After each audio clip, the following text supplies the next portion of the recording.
I failed him once. I won't fail someone else again." The words escaped Marlo Cassidy's lips in a whisper as she stood outside room 417, her hand trembling on the door handle.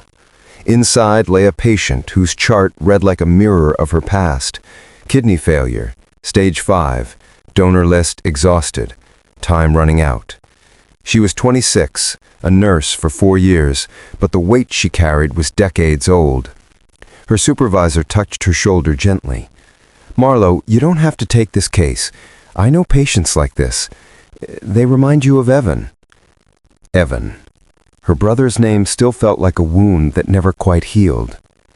"That's exactly why I need to," Marlo said softly, pushing open the door. Inside, Beckett Aldridge lay against white pillows, his 33-year-old frame diminished by illness. His eyes, gray and tired, followed her movements as she checked his vitals. There was something deeply lonely in his gaze, something familiar. "New nurse?" he asked, his voice rough. "I'm Marlo. I'll be taking care of you." She smiled, though her heart was breaking. He looked so much like Evan had in those final months, the same pallor, the same quiet resignation. Over the following weeks, Marlo cared for Beckett with unwavering dedication. She learned he was the CEO of Aldrich Industries, worth millions. But wealth had given him everything except what mattered. His family had distanced themselves.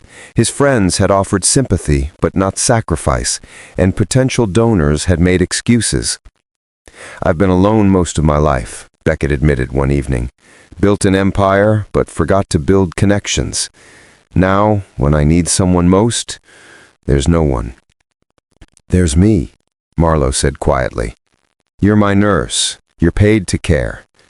"No, I'm here because 7 years ago I let my brother die while I was paralyzed by fear. Evan had kidney failure. I searched everywhere for donors, hospitals, organizations, every avenue. I wanted to donate mine, but I was terrified. What if something went wrong? He died while I was still asking what if." Beckett's expression softened with understanding. "Every time I see a patient in kidney failure, I see Evan, and a second chance." Her voice steadied with certainty. "I'm going to get tested to see if I'm a match." "You can't. You don't even know me." "I know enough. I know you're fighting to live, and I know that if I don't try, I'll carry another regret for the rest of my life." The testing took 2 weeks. When the results came back, Dr. Weston called her into his office. "You're a perfect match, but Marlo, this is major surgery. There are risks." "I know the risks. I've studied them for 7 years, and I'm ready." The surgery was scheduled for early October. The night before, Beckett asked to speak with Marlo privately. "Why are you really doing this?" he asked, his voice raw with emotion. "I've had people tell me they care, but no one's ever given like this." Marlo's eyes filled with tears. "Because when my brother died, I realized that love isn't just feeling, it's action.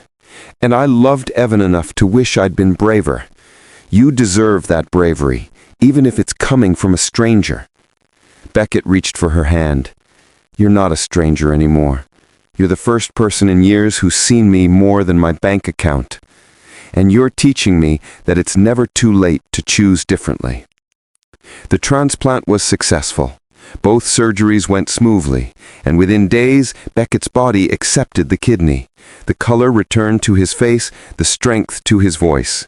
When Marlo was wheeled into his room during recovery, they sat in shared silence, two people forever connected by profound trust.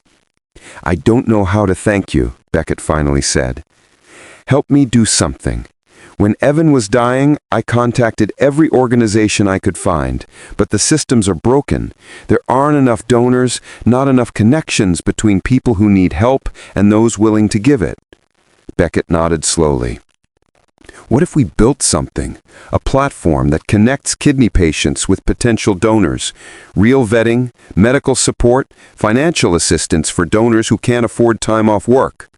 Marlo's breath caught. "You'd invest in that?" "I'd co-create it with you. You understand the medical side, I have the resources. We could save lives, Marlo, hundreds of them." 6 months later, the Cassidy Aldrich Foundation launched. It wasn't just a donor registry, it was a comprehensive support system with counseling, medical coordination, and financial aid for donors who can't afford time off work. Marlo managed the healthcare partnerships while Beckett handled logistics and funding. The first successful match through their platform was a father of 3. When Marlo met him after his transplant, he grasped her hands and said, "Thank you for not giving up on people like us." The foundation grew. Within 2 years, they'd facilitated 27 successful transplants. Each one carried Evan's memory, Marlo's courage, and Beckett's gratitude. On the 2nd anniversary of the surgery, they stood together at a foundation gala. Marlo wore a simple blue dress, Beckett a suit that finally fit his healthy frame. "Do you ever regret it?" he asked quietly. "Never," she answered immediately. "That day I walked into your room, I was so scared, but I realized something. Fear is just love that hasn't found its courage yet." Beckett smiled, that lonely edge finally gone from his eyes. "You taught me that connections aren't built on wealth. They're built on moments when someone chooses to show up even when it's terrifying." Marlo thought of Evan then, his face clear in her memory. She'd failed him once, yes, but through that failure, she'd learned the most important lesson, that the greatest regrets aren't about what we tried and lost, but about what we never tried at all. "Thank you for seeing me when I was invisible," Beckett whispered, "for giving when everyone else took, for being brave when I'd given up hope. Thank you for letting me turn my biggest regret into my greatest purpose, for showing me that it's never too late to choose love over fear." Saving one life had illuminated a path for hundreds more, proving that kindness isn't just an action, but a promise that even in our darkest moments, someone will choose to see us, to help us, to remind us that we're worth saving. If you enjoyed this story, please like, share, subscribe, and comment.